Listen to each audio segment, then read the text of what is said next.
जरा सोचो, पूरी दुनिया में अचानक ही तबाही मच जाए, कोई नहीं जानता ये कैसे हुआ, और इस सब के बीच एक आदमी अपनी प्रेग्नेंट बीवी को ढूंढने में लगा हो। कुछ ऐसा ही होता है विल के साथ, जो इस वक्त बड़ी मुश्किल से खंडर हो चुके अपने शहर में पहुंचा है, जहां चारों ओर राख ही राख बरस रही थी। बहुत सारी खाली गाड़ियां मौजूद थी। विल ने थोड़ा दिमाग लगाया और एक फायर ट्रक से गैस मास्क ले आया। इस शहर का रास्ता पार करते वक्त उसने देखा कि बहुत से लोगों की लाशें गाड़ियों में पड़ी हुई थी, साथ ही बहुत सी बिल्डिंग से धुआं भी निकल रहा था। जल्द ही वो उस बिल्डिंग तक पहुंच गया जहां पे उनका भी एक फ्लैट था। फायर एस्केप से चढ़कर वो खिड़की से अंदर गया, लेकिन आधी बिल्डिंग पहले ही गिर चुकी थी। एक दीवार पर समंथा का मैसेज था जिसमें उसने अपनी लोकेशन बताई थी। अब वो गाड़ी में सवार होकर अपनी पत्नी को ढूंढने फिर से निकल पड़ा। विल याद करने लगा कि कैसे 2-3 दिन पहले तक सब कुछ एकदम बढ़िया था। विल अपनी गर्लफ्रेंड समंथा के साथ हॉस्पिटल में था, जहां उन्हें एक खुशखबरी दी गई कि उनके घर बेटा होने वाला है। थोड़ी देर बाद विल एयरपोर्ट के लिए निकल गया। जाने से पहले उसने समंथा से कहा कि वो उसके पिता से शादी के लिए उसका हाथ मांगेगा।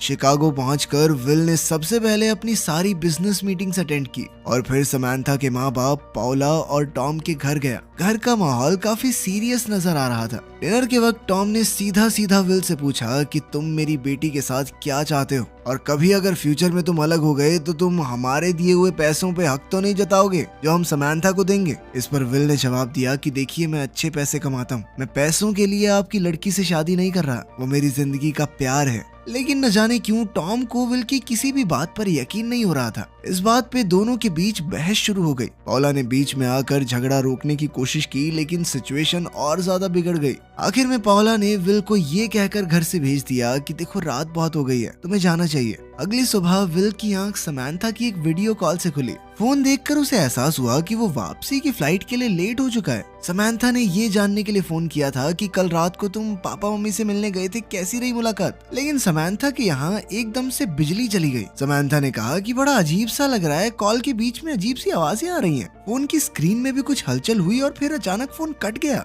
विल बार बार कॉल करने की कोशिश कर रहा था, लेकिन कोई उठा ही नहीं रहा था। जब वो एयरपोर्ट पहुंचा तो उसे पता चला कि सारी फ्लाइट्स कैंसिल हो चुकी हैं। न्यूज में बताया जा रहा है कि कैलिफोर्निया के पास एक बहुत ही भयंकर भूकंप आया है। थोड़ी देर बाद तो न्यूज के सिग्नल भी चले गए और पूरे एयरपोर्ट की बिजली कट गई। विल ने बिना वक्त गवाए टैक्सी लेने की सोची, और जब उसने ड्राइवर को थोड़े एक्स्ट्रा पैसे देने की बात की तो वो मान गया। टैक्सी सीधा जाकर समंथा के माँ बाप के घर रुकी। विल ने पाउला और टॉम को पूरे हालात समझाए। खिड़की से फाइटर जेट्स आसमान में दिख रहे थे। टॉम ने फैसला किया कि वो समंथा को ढूंढने जाएगा और पाउला उनके बेटे के घर जाएगी। अब समंथा को ढूंढने विल और टॉम दोनों साथ में निकल पड़े। रास्ते में ट्रैफिक बहुत ज्यादा था। जीपीएस और नेटवर्क पूरी तरह फेल हो चुका था और लोग सुपरमार्केट्स लूट रहे थे ताकि इस इमरजेंसी के हालात में उनके घरों का राशन खत्म ना हो। दोनों एक पेट्रोल पंप पे रुके जहां विल पेट्रोल भर रहा था और टॉम ने अंदर जाकर सफर के लिए कुछ सामान बांधा। तभी कुछ लोग विल से झगड़ने लगे और उन्होंने उसकी गाड़ी छीनने की बात कही।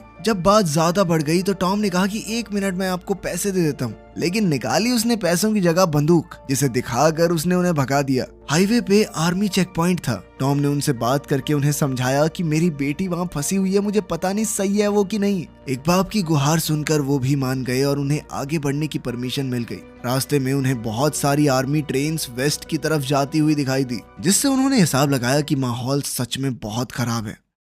रात को एक पुलिस ऑफिसर ने उनकी गाड़ी रोक दी। टॉम तुरंत समझ गया कि ये असली पुलिस वाला नहीं है, बल्कि एक आम आदमी है जिसने किसी पुलिस वाले की गाड़ी चुराई थी। जब उस आदमी ने बंदूक निकाली तो टॉम गाड़ी रिवर्स में भगाकर बच निकला, लेकिन उस आदमी ने उनका पीछा करना शुरू कर दिया। टॉम ने विल को बंदूक थमाई और वो उसे चलाने की कोशिश करता रहा, लेकिन उसे यही समझ में नहीं आ रहा था कि इसे अनलॉक कैसे करते हैं। टॉम ने गाड़ी चलाते हुए उसे समझाया कि क्या करना है और विल ने आखिरकार गोली चला दी। कुछ देर तक ऐसा ही चलता रहा। फिर टॉम ने गाड़ी को जिस तरह घुमाई कि उस नकली पुलिस वाले की गाड़ी का एक्सीडेंट हो गया। थोड़ी आगे जाकर उन्होंने देखा कि कुछ हिरन रास्ते में आ गए थे। टॉम ने उन्हें बचाने के लिए गाड़ी घुमाई और जल्द ही उनका भी एक्सीडेंट हो गया। इतने में वो नकली पुलिस वाला फिर से उनके पास पहुंच गया था। उसने विल को धमकाना शुरू कर दिया, लेकिन टॉम ने पीछे से उस पर हमला करके उसे बेहोश कर दिया। अब टॉम की रिब्स में काफी चोट आई थी। जल्द ही उन्होंने उस नकली पुलिस वाले की गाड़ी का इस्तेमाल करके अपनी गाड़ी को बाहर निकाला। अगले दिन वो एक ट्रेलर पार्क पहुंचे जहां लोग उन पर भरोसा नहीं कर रहे थे, लेकिन एक गैराज में उनकी मुलाकात रिकी से हुई। रिकी ने उन दोनों की खस्ता हालत देखी और उनकी गाड़ी को ठीक करने के लिए मान गई।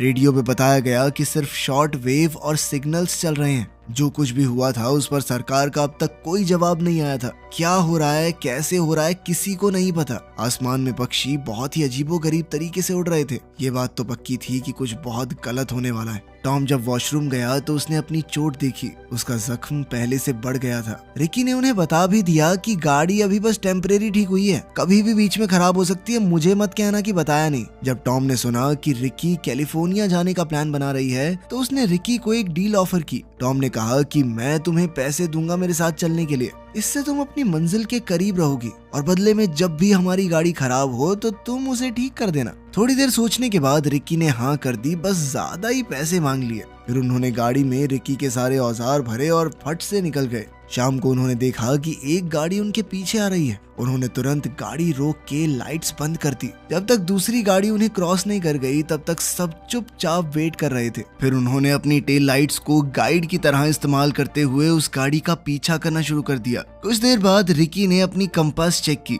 तो उसकी सुई बहुत ज्यादा तेजी से घूम रही थी, जैसे कि धरती की मैग्नेटिक फील्ड में कुछ अजीब बदलाव आ रहे हों। तभी उनकी रोड के साइड से एक और कार आई। विल को तेजी से इस गाड़ी से बचना पड़ा। जिस गाड़ी का वो पीछा कर रहे थे वो नई गाड़ी उस पुरानी गाड़ी से टकरा गई और वो दोनों ही गाड़ियां रोड से बाहर जा गिरी। विल ने पहली गाड़ी को चेक किया पर कोई जिंदा नहीं बचा था। रिकी ने दूसरी गाड़ी देखी जिसमें एक औरत की मौत हो चुकी थी, लेकिन उसका पति अभी जिंदा था और वो कुछ कहने की कोशिश कर रहा था। उसके गले से आवाज ही नहीं निकल रही थी और उसकी हालत भी बहुत ज्यादा खराब थी। जब रिकी ने विल से कहा कि उसे हॉस्पिटल ले जाना चाहिए तो टॉम ने ये कहकर साफ मना कर दिया कि हॉस्पिटल बहुत दूर है, रास्ते में ही मर जाएगा ये। टॉम और विल गाड़ी में वापस आकर बैठ गए पर रिकी अब भी वहीं बाहर ही खड़ी रही। वो उन लाशों को बड़े गौर से देख रही थी, जैसे कुछ समझने की कोशिश कर रही हो। फिर एक और गाड़ी रुकी और कुछ अजीब से दिखने वाले आदमी उसमें से उतरे। टॉम चौकन्ना हो गया, गाड़ी तेज चलाने लगा ताकि वो लोग दूर हो जाएं, पर विल ने मना किया और कहा कि पहले रिकी को ले चलो। तब टॉम ने जल्दी से रिकी को अंदर बैठाया और गाड़ी चला दी।